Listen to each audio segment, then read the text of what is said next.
Heavy Metal Heaven. Oggi analizziamo un disco che, pur non raggiungendo il capolavoro, si rivela di grande impatto col suo ruvido e pesante groove thrash metal.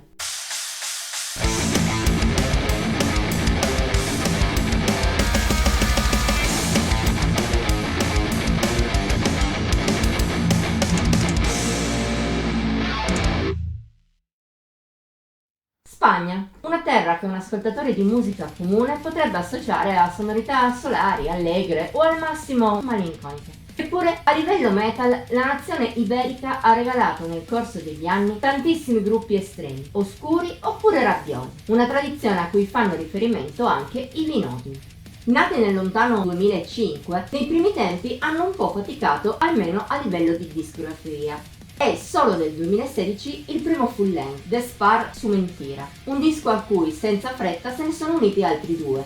L'ultimo tra essi, En che mundo vivimos, è uscito lo scorso 20 dicembre, grazie alla connazionale Art Gates Records. Al suo interno i Vinodium si confermano con alcune delle caratteristiche che li hanno sempre contraddistinti. In primis la volontà di cantare sempre in spagnolo. La voce abrasiva di Sergio Sadru de Castro, che ricorda abbastanza quello del miglior Max Cavalera, non si contiene nel vomitare rabbia nella propria lingua, su temi spesso sociali e impegnati. Un impianto lirico che il gruppo sostiene molto bene anche a livello musicale.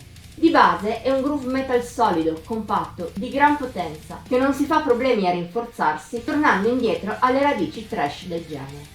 Non manca però una vena melodica, rappresentata da lievi venature qua e là e dagli assoli. Non è troppo presente, ma rende la musica dei Vinodium più varia ed evita il rischio di macinare a vuoto come capita a molti su coordinate simili o anche più estreme. Allo stesso scopo lavorano le piccole influenze che costellano In quel mundo vivimos, per esempio metalcore, ma a tratti con un vago retrogusto anche heavy o power. Aiutano un suono che, pur non essendo così radicalmente originale, sa avere una sua bella personalità, e non solo per la particolarità del cantato. Anche a livello di scrittura i Vinodium dimostrano la maturità e la bravura che ci si aspetterebbe da un gruppo esistente da 20 anni. Di certo è ammirevole la loro capacità di dosare nelle giuste quantità i vari elementi di cui è composta la loro musica, in modo da renderla sempre di impatto assoluto. Certo, c'è anche da dire che alla scaletta manca qualcosa di importante. Quelle 2 o 3 hit assolute che possono fare la differenza tra un album anche ottimo e un capolavoro. Per fortuna però i Vinodium non soffrono di un difetto comune, ossia la scarsa memorabilità. Ogni canzone di En che mundo vivimos a modo suo si lascia ricordare e ha un suo perché.